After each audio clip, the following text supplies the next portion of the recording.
Hey, ¿estamos listos? Bienvenidos a EndoHack, el espacio donde la evidencia científica compleja se vuelve mucho más simple. Soy Fernando Carrera, me apasiona la comunicación en salud como una herramienta para educar poblacionalmente a nuestros pacientes, pero además soy médico internista y endocrinólogo, me dedico al área de tratamiento avanzados y tecnologías emergentes en diabetes.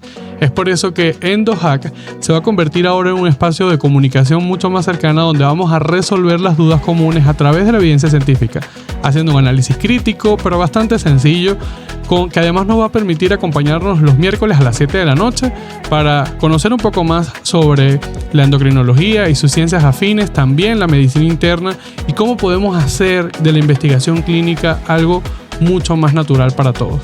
Confío plenamente en que un paciente empoderado es un paciente verdaderamente informado, el paciente que acude a su consulta y que además nosotros como profesionales en la salud buscamos facilitar esta información para que la población general no siga cayendo en falsas trampas en redes sociales. Bienvenidos a EndoHack. Bienvenidos de nuevo a EndoHack. Esto es un espacio seguro donde vamos a poder hablar acerca de la ciencia que rige tu salud. Y para eso vamos a hablar el día de hoy, en este primer episodio de este podcast, acerca de ese vínculo oculto que existe entre el sistema inmunológico y las enfermedades tiroideas. Quizás una de las áreas más interesantes, de las que más me apasiona, y además voy a tener la oportunidad de iniciar este proyecto con la mejor reumatóloga de este país y además mi amiga, la doctora Rebeca Viloria, médico internista, egresado del Hospital Militar Carlos Albelo de la Universidad Central de Venezuela y médico reumatólogo egresado en nuestro Hospital Vargas de Caracas, igualmente de la UCB. Bienvenida, Rebe. Gracias, Fernando, y gracias a todos ustedes por acompañarnos en estos espacios que nos ayudan a aclarar temas desde el punto de vista médico, no solamente para nuestros colegas, sino para también aquellos pacientes que están y familiares interesados en el conocimiento de forma dirigida adecuadamente de estos tipos de patología. Así es. La intención de este espacio, ya que estamos iniciando, es justamente poder, Rebe, acercarnos a los pacientes, pero a través de la evidencia, explicándole muy bien de dónde nacen las cosas, tratando de simplificarlo en palabras mucho más técnicas. Y la verdad es que creo que no hay una persona que lo pueda hacer mejor que Rebeca para explicar procesos tan complejos como la inmunología y mucho más asociados al área endocrinológica que tú. Así que vamos a intentarlo. Vamos a ver si sale bien. Si sale bien. Rebe, en esa conexión tan interesante que para mí es nada oculta, creo que todo el mundo sabe ya que el sistema inmunológico interfiere muchísimo en la salud general, incluida también la salud hormonal, como es el caso de las patologías tiroideas, pero particularmente con la tiroide, el proceso inmunológico ha tenido una sensación de ocultismo, como digo yo, durante mucho tiempo, porque hay muchas áreas donde quizás no hay puntos de encuentro en la evidencia y eso ha conllevado también a muchas dudas por parte de los pacientes, ¿sí? Para iniciar, ¿cuál crees tú que es la base de esa relación inmunológica en las enfermedades tiroideas? Bueno, fíjate que en general cuando tenemos presencia de enfermedades autoinmunes o que estamos ligados con el tema de los anticuerpos, siempre genera ocultismo médico. ¿Okay? Cuando tenemos presencia de anticuerpos en nuestros pacientes, eso generalmente desarrolla estrés por todas partes. El paciente, el familiar e incluso el médico. Por las conexiones que esto pueden tener y los pronósticos, los daños que estos pueden darnos a largo plazo. La enfermedad autoinmune tiroidea es una enfermedad propia de la glándula tiroidea, no necesariamente habla de una relación directa con otras de las enfermedades autoinmunes, porque este ataque del anti-TPO, de la peroxidasa o de la tiroglobulina es directamente contra la glándula tiroidea, más no con el resto del sistema. Que tenemos que buscarlo, ya lo vamos a ir desarrollando, pero es básicamente ese concepto, ¿no? Así es. O sea, realmente quizás la duda que más le genera a los pacientes, una preocupación inmensa por la que llegan muchos a nuestras consultas, es: doctor, me salió un anticuerpo positivo. Y un anticuerpo de la tiroides positivo. Y empieza la catástrofe. ¿Qué es lo que tengo? Y empieza los pacientes, ¿qué es lo que tengo? ¿Es Hashimoto? ¿Qué es enfermedad de Graves? ¿Qué es lo que tengo? Y realmente hay que llevar la cosa con calma, ¿sí? Importante. Hay que llevar todo en la vida.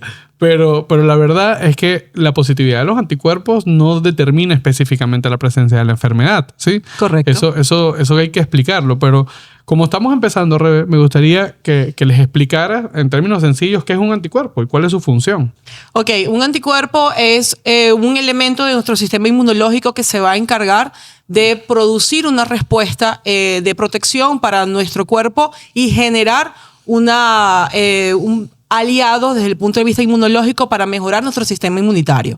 Cuando tenemos un trastorno desde el punto de vista inmunológico, estos autoanticuerpos se hacen una disregulación y pierden como que su enfoque de lo que ellos deben realmente hacer y empiezan a atacarnos. Y así arranca la enfermedad autoinmune. Hay enfermedades autoinmunes que son órgano específicas, en donde tiroides es la reina de la casa, y hay otras enfermedades autoinmunes que no son órganos específicas, en donde está el lupus eritematoso sistémico, por ejemplo, y básicamente es esto, es este momento en donde se genera una guerra autoinmune por una lucha contra el anticuerpo. Así es, o sea, el anticuerpo tratando de destruir la glándula cuando realmente es un error del sistema. Es un error del sistema. Es un error del sistema, hablando acá en términos tecnológicos como EndoHack, ¿sí? Exacto. Entonces, básicamente es un error del sistema. Es un virus ahí en el sistema que hace que él se ataque a sí mismo. O sea, el organismo genera anticuerpos que se ataca a sí mismo.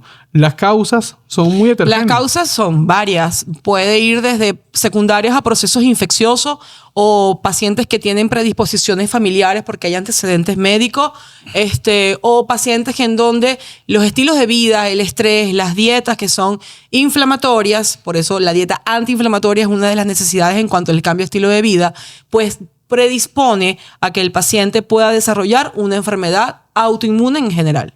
Así es. Y hablando específicamente, tú lo decías ahorita, de la importancia de que la tiroiditis de Hashimoto, por ejemplo, que es el principal arquetipo, como le digo yo, que tenemos dentro de las enfermedades tiroideas autoinmunes, pues son un espectro bastante amplio de enfermedades, ¿sí?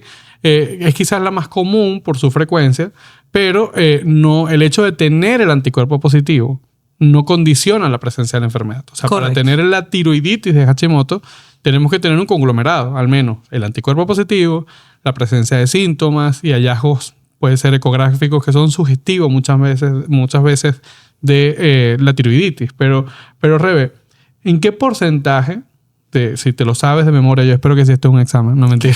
Qué fuerte. Se la sabe de memoria completa, estoy seguro. De los pacientes con sin enfermedad tiroidea, sanos, también podemos tener sanos. Podemos tener presencia de anticuerpos positivos y no precisamente tener tiroiditis. Correcto. Esa es una pregunta excelente, porque no solamente ocurre en tiroides, sino que también puede ocurrir en las otras enfermedades autoinmunes. Yo puedo tener anticuerpos positivos en la población sana, en este caso en particular con tiroides, pueden tener hasta un 10 al 15% de las posibilidades de tener el anticuerpo positivo sin tener la patología médica, porque si no hay síntomas, no hay la patología. Nosotros no tratamos un papel, tratamos son la sintomatología que tengan nuestros pacientes. Ahora, el paciente se los hizo porque tiene una indicación médica y están buscando patología probablemente tiroidea. Resulta que está eutiroideo porque es lo que puede ocurrir, pero los anticuerpos están positivos. ¿Tiene la patología tiroidea? Por ejemplo, Hashimoto. La respuesta es: habría que evaluarlo. Probablemente sea el tiempo nos dará razón. El tiempo nos dará porque hay que ver síntomas, hay que ver eco, identificarlo. Ese paciente que tiene anticuerpos positivos, que está eutiroideo y que no tiene síntomas y yo no le consigo en el estudio ecográfico de signos sugestivos de tiroiditis, yo tengo que hacerle seguimiento, porque ese anticuerpo lo que me está diciendo es que en el transcurso del tiempo puede desarrollarlo y yo lo que le tengo es que hacer seguimiento médico. Pero no todos los pacientes con el anticuerpo van a desarrollar la enfermedad. Correcto. Entonces, lo importante aquí es que el paciente no se sienta enfermo cuando todavía no lo está. Porque nosotros, a diferencia, yo siempre he dicho que desde el punto de vista de investigación, los seres humanos nos comportamos distintos porque tenemos la capacidad de modificar conductas, de modificar lo que sentimos en función a lo que conocemos. Entonces, cuando el paciente ya se hizo unos anticuerpos que además seguro no tenía criterio. Y lo googleó. Seguro fue que, mira, o sea, me hice los laboratorios o... Porque hay una mala costumbre, perdón que te interrumpa, hay una mala costumbre de hacerse perfiles inmunológicos y perfiles tiroideos sin indicación y se quieren diagnosticar a través de unos laboratorios y no es así. Así es que si no había disfunción hormonal, o sea, si no había una TSH, en este caso alta, si es hipotiroidismo, ¿sí?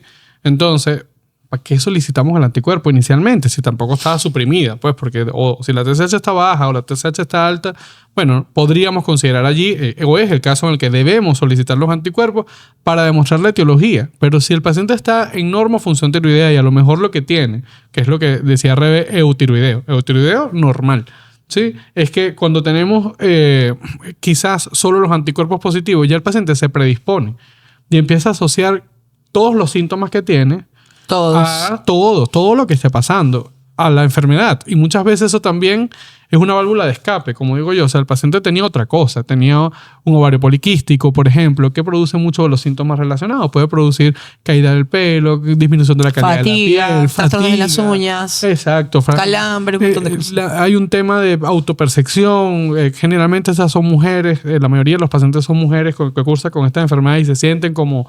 oye, estoy ganando mucho peso o estoy muy... Y realmente es un sobrepeso, no es algo tan marcado, pero hay una quizás alteración de su percepción. Entonces, hay un tema también de los síntomas que pueden estar y muchas de las mujeres refieren, y eso Rebeca nos lo va a explicar muy bien ahorita, seguro, el tema de dolor articular, dolor muscular, relacionados a patologías endocrinas, que no siempre son a tiroides. Correcto.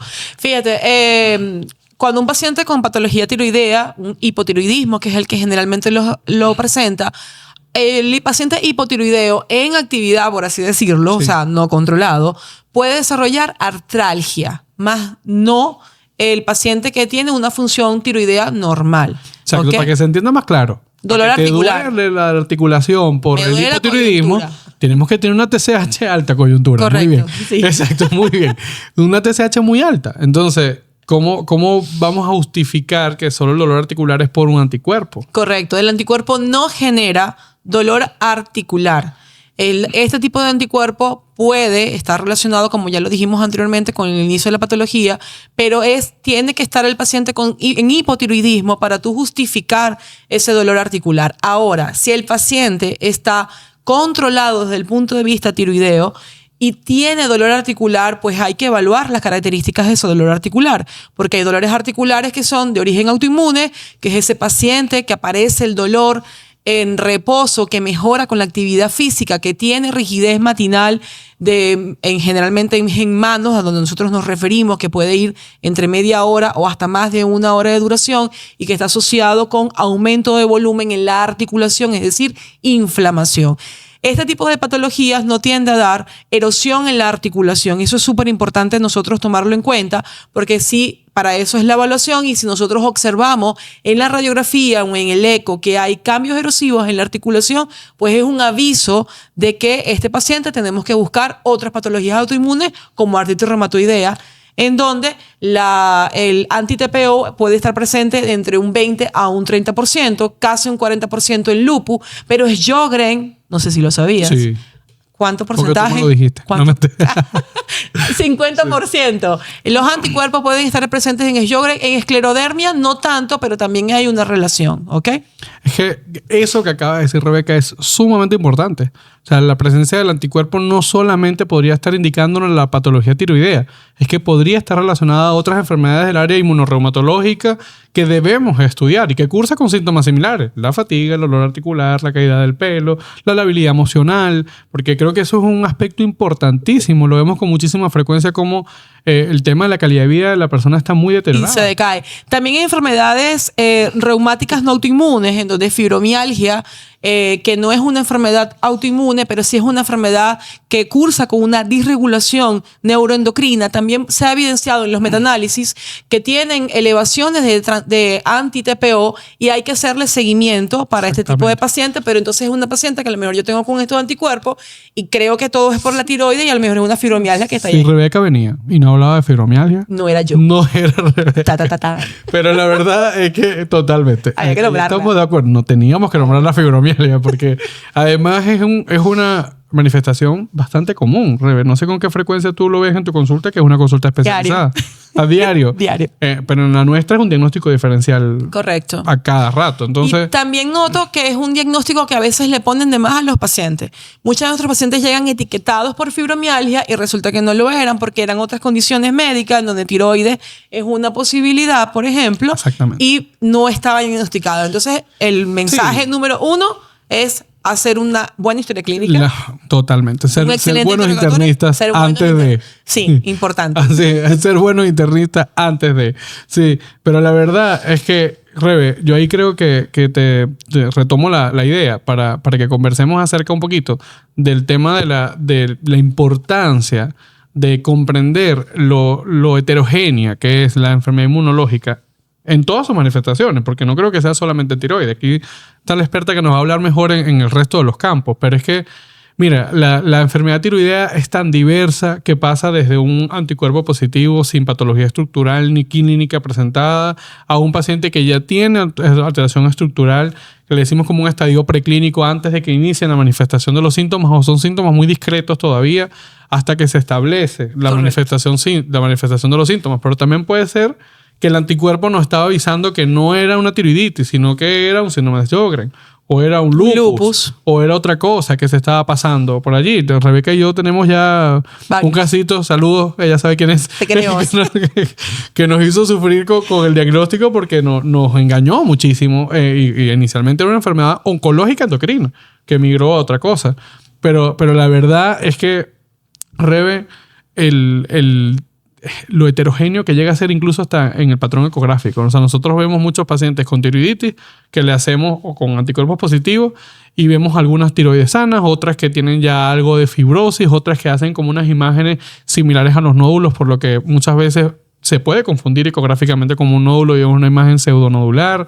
Sí, o sea, nos muestra diferentes caras. Y eso hace también que las pacientes es lo mismo que muestran diferentes caras la autoinmunidad en el día a día en la clínica. El paciente autoinmune nunca es igual él mismo, todos los días, no todos los días, pero cambia constantemente. Sí, fluctúa mucho sus síntomas, correcto, ¿verdad? Y además la superposición que hay. Hemos hablado acerca de los anticuerpos, hemos hablado acerca de la expresión clínica distinta, hemos hablado acerca de lo que epidemiológicamente puede ser diverso también, pero es que muchas veces se sobreponen. O sea, muchas veces tenemos un paciente con una tiroiditis de Hashimoto, con manifestaciones endocrinas típicas, pero también tiene un lupus. Correcto. Entonces, ¿cuál es el mensaje? Uno de los otros mensajes que tenemos que dar acá es el siguiente.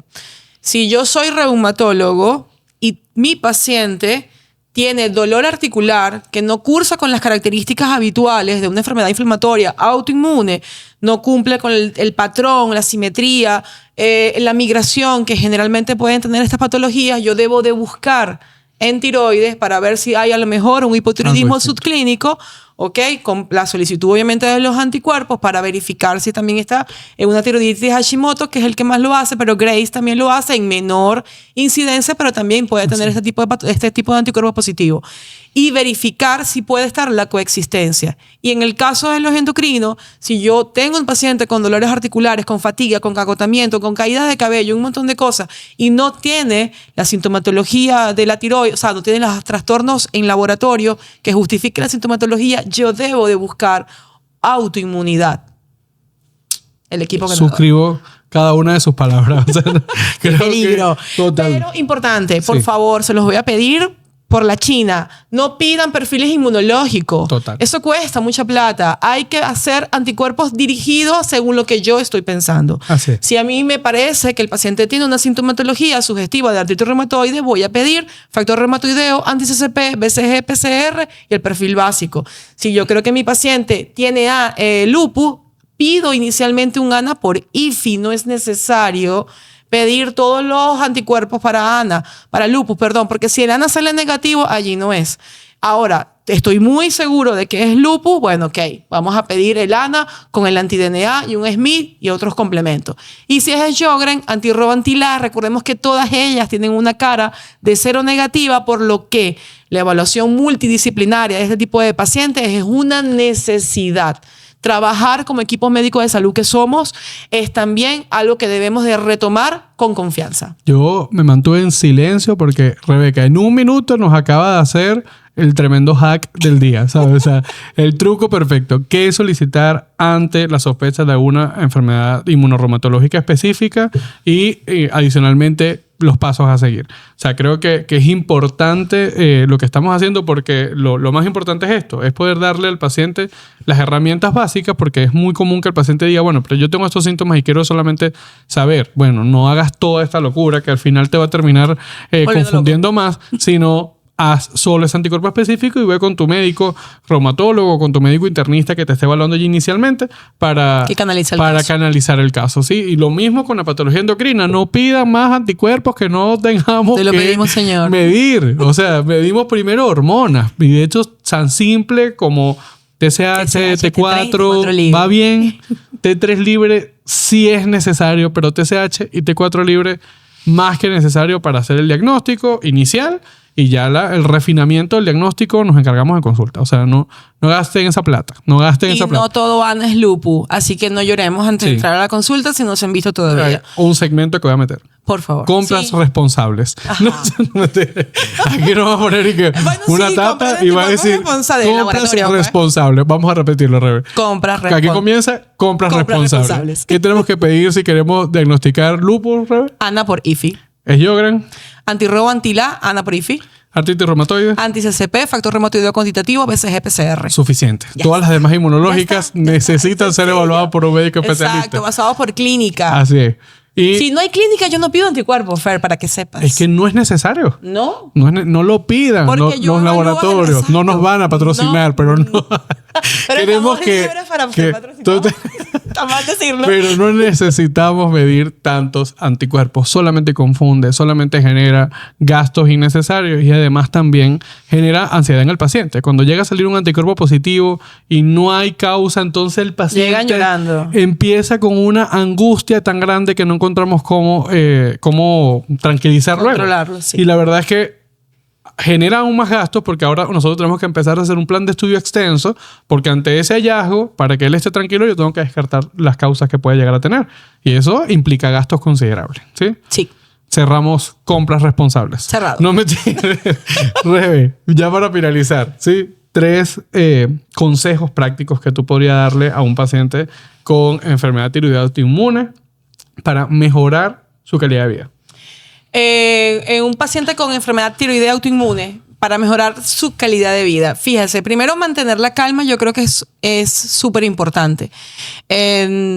Asegurarnos y tener confianza en el médico que nosotros está tratando mi patología es también clave del éxito. Porque si mi médico no me genera confianza, pues ahí no es. Tengo que buscar en alguien que yo pues sienta paz. Y está muy bien. O sea, y está muy bien que busquen una segunda opinión médica. Exacto. Yo a veces les digo, vaya y pruebe. Exacto. Vaya y pruebe y vuelven. Como todo en la vida, ¿verdad? Que prueben y vuelvan. Pero sí. La verdad es que es muy bien. Y ya voy. Y si no regresa, también. Lo queremos igual. Y si no regresa, pues maravilloso. Sí. El paciente, maravilloso que consiguió su médico. Un médico con el que se sintió cómodo. Eso es fundamental. Así. Segundo, la dieta, el cambio en el estilo de vida, el ejercicio, dormir, suelten TikTok. Está difícil, pero después de ver el podcast. Tanto Instagram. Después de ver el podcast, suelten el teléfono. Después vayan y hagan deporte. Tienen que cambiar los estilos de vida, porque eso lo que está generando es mayor estrés y mayor vía inflamatoria constantemente positiva, y eso genera en pacientes con predisposiciones a este tipo de patologías a finalmente desarrollar este tipo o asociar o complicar este tipo de condiciones. Y otro muy importante. Yo sabía que yo creo que ya va a ser lo que voy a decir. No. Pero dilo. Lo de los suplementos. Ok, dilo. ¿Sí? Yo pensé que era otra cosa, pero dilo. Cosa? No, nada. Continúa. Pero ahora lo quiero saber, Fer. No. Todo lo que diga el público si lo quiere saber. ¿Cómo hay que mejorar la fibromialgia, al revés? Tú siempre lo dices. Lo dejamos al final, pero dilo. Tengo que venir vestida con otra ropa. Exacto. Mira, lo importante es el tema de los suplementos. La gente se automedica demasiado. La gente toma vitamina D sin saber que hay que medir niveles, identificar si tiene o no indicación, sin saber cuál es la dosis correcta. La gente se pone vitamina C en super y mega dosis buscando más bien tener complicaciones asociadas a esto. Los suplementos tienen indicación, los suplementos tienen dosis. Entonces, si usted quiere hacer una suplementación, vaya con su médico de confianza y hable el tema, ¿ok? Importante también el selenio, que también lo utilizan muchísimo en esto, y esto medio puede regular también el anti-TPO, pero hay veces que pasan las dosis a 200 y 400 miligramos. Náusea, fatiga, entonces luego creen que es fibromialgia y artritis. No, ya es por el selenio. Y es por el selenio. De hecho, ya con dosis de 200, un 16 a 18% de los pacientes que lo consumen pueden llegar a tener ya náuseas y vómitos. Correcto, así que no vamos a decir la dosis porque tienen que ir al médico. Exactamente. Lo más importante, que su médico le asesore en la suplementación no le va a garantizar remisión de los síntomas, podría ayudar a mejorar algunos síntomas residuales y mejorar el tema de autoinmunidad específica en el tejido. Y no sustituyen el tratamiento médico de base de él, la levotiroxina, por ejemplo, y del mío ninguno de los moduladores. Así que es un tratamiento coadyuvante a la patología médica de base. Exactamente. Pero bueno, yo creo que hemos dado unos hacks necesarios. Rebeca necesita hacer algo que yo no quise, pero ella puede hacer lo que quiera.